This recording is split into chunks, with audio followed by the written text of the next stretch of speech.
Right now is House Majority Whip, Congressman Steve Scalise of Louisiana. He is here in studio with us. Congressman, thank you very much for joining us. Great to be with you, Maria. And here, too, we wanted to talk to you about so much more. We are so happy that you are safe and back in the job. Police are responding to this report of an explosion here in Manhattan. Your thoughts on what you heard from Jim Kallstrom, what needs to be done? Are we doing all the right things in terms of addressing this threat? Yeah, we always need to stay aggressive, not just at responding to the threat. And look, New York Police Department, New York Fire Department are the best in the business. U.S. Department of Homeland Security stays aggressive, too. But you don't want to just respond to what happened. You want to be aggressive in trying to find out if something's about to happen and stop it before it does. And very often that's the case. Obviously, in this situation, we've got to find out more to see what happened. We don't know if this is actually ISIS or if this is, terrorism. We just know that there was an explosion.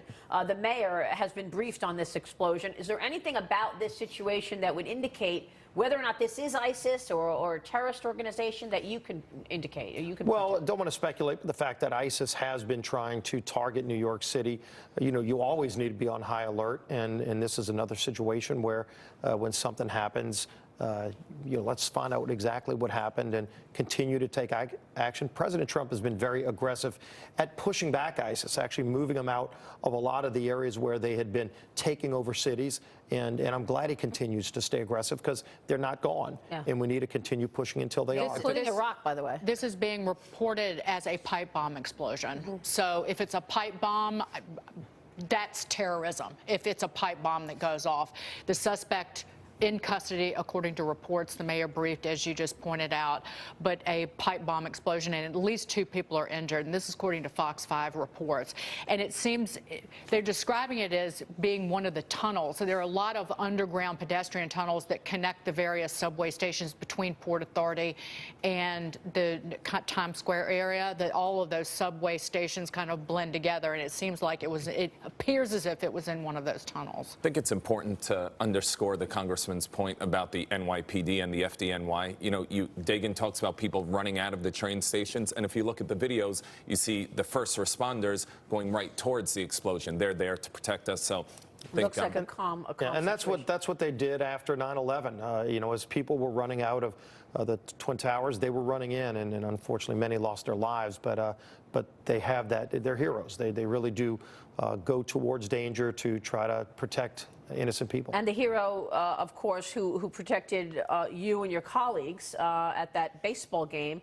You're back. You feeling okay? Feeling great. Really good to be back. Our United States Capitol Police were there, and both the officers that were with me were shot in the shootout, but continued to push back and ultimately took the shooter down with the help of the Arlington police. So again, police officers as heroes, just going towards danger to protect innocent lives. Congressman, you got a big election in Alabama tomorrow. The country does. Do you see voters there electing a Democrat, or do you think Roy Moore pulls this out? I don't know what's going to happen. Clearly, it's been very well covered. It's been heavily covered in terms of Roy Moore's background. But I talked to friends in Alabama, and they say if you turn on the TV, you want to go take a shower afterwards. I mean, it's not pretty on either side, what's going back and forth. So, the voters are well aware of what's going on. We've got to see what they do tomorrow. Did you have more information taken on the? No, I was just looking at.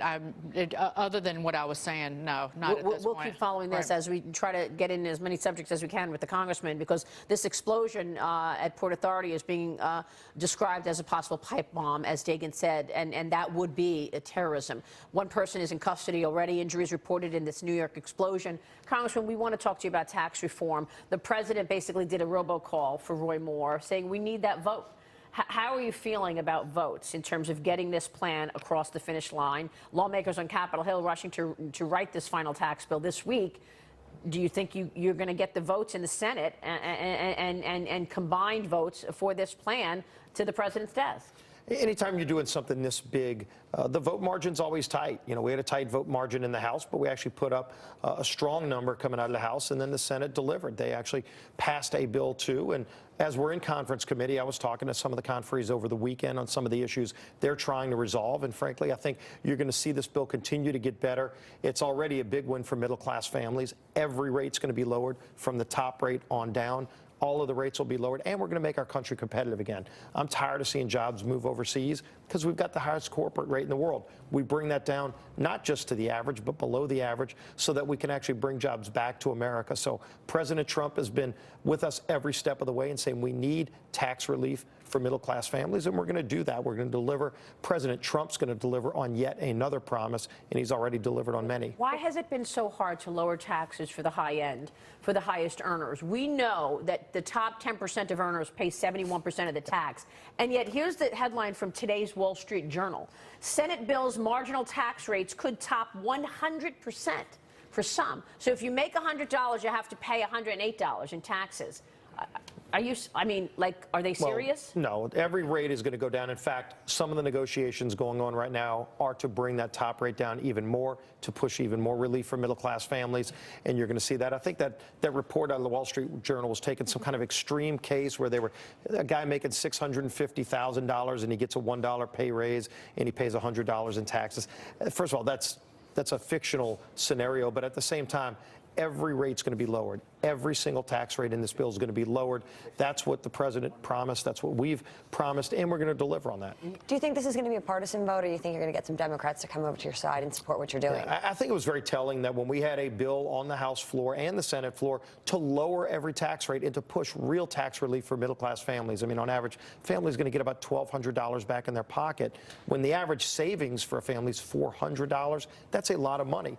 The fact that every Democrat voted no shows you the country, Democrats across the country, are not that radically liberal, but in the House and Senate, it's become so polarized that they don't want to give any tax relief to anybody. They want to raise taxes. We're going to lower taxes. It's going to get this economy moving again. How come carried interest wasn't touched? How come there's a $650 billion tax credit for families?